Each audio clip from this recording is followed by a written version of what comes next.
बीते एक दशक में भारत की राजनीति हिंदुत्व और उसके इर्द गिर्द के मुद्दे की राजनीति को प्रमुखता मिली है।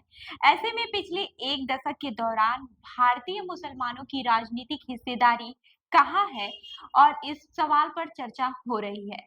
महाराष्ट्र चुनाव को देखते हुए वहां की राजनीति में कहाँ है मुसलमान, इस सवाल पर भी खूब चर्चा हो रही है। नमस्कार, मैं हूँ रूबी। देश के कुछ अन्य हिस्सों की तरह महाराष्ट्र में भी धार्मिक ध्रुवीकरण की कोशिश के उदाहरण मिले हैं। तल्ख बयानबाजियां हो रही हैं और भड़काऊ बयान दिए जा रहे हैं। मार्च निकाले जा रहे हैं। कुछ शहरों में तनाव और सांप्रदायिक दंगे जैसी स्थिति भी दिखी है। महाराष्ट्र में उत्तर प्रदेश के सीएम योगी आदित्यनाथ बटेंगे तो कटेंगे के नारे के साथ चुनाव प्रचार करते नजर आए। हालांकि महाराष्ट्र में बीजेपी और खुद प्रधानमंत्री नरेंद्र मोदी ने इस नारे की जगह दूसरे नारे एक है तो सेफ है को भुनाने की कोशिश की है। अब जानते हैं कि क्या मुसलमानों को मिला राजनीतिक प्रतिनिधित्व।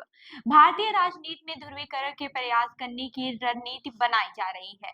साल 2011 की जनगणना के मुताबिक महाराष्ट्र में मुसलमानों की आबादी 11.5% थी। इस हिसाब से राज्य में मुसलमानों की आबादी करीब 1.30 करोड़ होगी, लेकिन आबादी की तुलना में मुसलमानों को जनप्रतिनिधित्व मिलता नहीं दिखता है।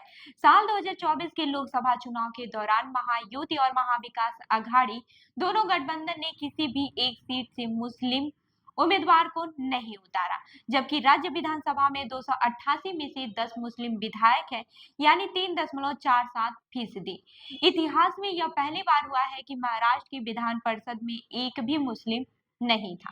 लेकिन राज्य में चुनाव की घोषणा के कुछ घंटे पहले इदरीस नायक वाड़ी को राज्यपाल द्वारा नामांकित विधान परिषद सदस्यों के बीच जगह मिल गई है। अब ये भी जान लेते हैं कि मुसलमानों का राजनीतिक नेतृत्व कहाँ है।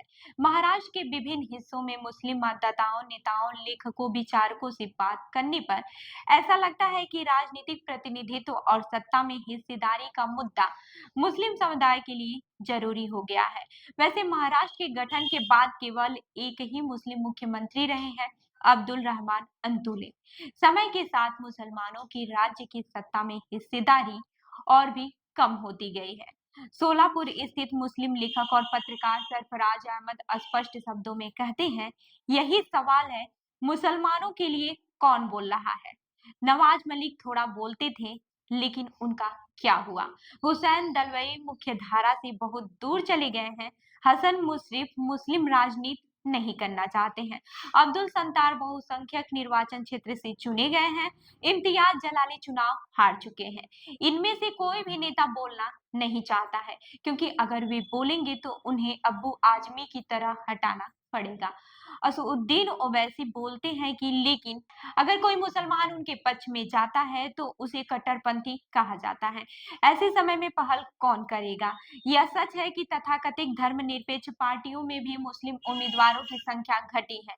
यह बहुलवादी राजनीति का परिणाम था। मुस्लिम नेताओं को लगता है कि ध्रुवीकरण की राजनीति का एक परिणाम यह है कि जिन पार्टियों को मुस्लिम वोट मिल रहे हैं, वे भी मुसलमानों को मैदान में नहीं उतारते हैं, क्योंकि अगर वे मुस्लिम उम्मीदवारों को मैदान में उतारेंगे तो उन्हें हिंदू वोट नहीं मिलेंगे। एआईएमआईएम के पूर्व सांसद और वर्तमान प्रदेश अध्यक्ष इम्तियाज जलील कहते हैं, मुसलमानों ने कभी भी अपनी पार्टी या एक व्यक्ति के रूप में वोट नहीं दिया है। उन्होंने कांग्रेस को वोट दिया, उन्होंने एनसीपी को वोट दिया और उन्होंने अब ठाकरे की शिवसेना को भी वोट दिया। क्या आज यह संभव है कि अगर शिवसेना एक मुस्लिम उम्मीदवार देती है तो क्या अन्य जाति के लोग उसे वोट देंगे। कांग्रेस के वरिष्ठ नेता और पूर्व राज्यसभा सांसद हुसैन दलवाई की शिकायत है कि मुस्लिम वोट पाने वाली पार्टियां और गठबंधन मुसलमानों को पर्याप्त प्रतिनिधित्व नहीं दे रही है। उन्होंने कहा कि महाराष्ट्र में मुस्लिम मतदाताओं की संख्या को देखते हुए कम से कम 32 विधानसभा क्षेत्रों में मुस्लिम उम्मीदवार दिए जाने चाहिए, लेकिन क्या ऐसा हुआ।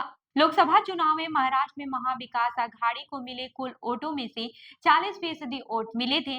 मुसलमानों को मतदान प्रतिशत भी काफी बढ़ा है, लेकिन महाराष्ट्र में मुस्लिम नेताओं के साथ सही व्यवहार नहीं हो रहा है। समकालीन राजनीति पर धर्म का प्रभाव और उसकी वजह से हिजाब, तलाक, अजान, मस्जिद और वक्फ को लेकर होने वाले राजनीतिक विवादों के चक्र में लगातार उलझे रहना मौजूदा दौर में मुस्लिम समाज का बड़ा संकट दिखता है। जबकि सामाजिक और आर्थिक न्याय के लिए मुसलमानों के संघर्ष के लिए पर्याप्त प्रतिनिधित्व नहीं है। क्या आने वाले चुनाव मुसलमानों की इस दुविधा को तोड़ देंगे? क्या इनका उपयोग केवल वोट के लिए किया जाएगा? यह बड़ा सवाल है। तो ऐसे ही अन्य खबरों के लिए जुड़े रहिए हमारे साथ, देखते रहिए जनदर्पण न्यूज। धन्यवाद।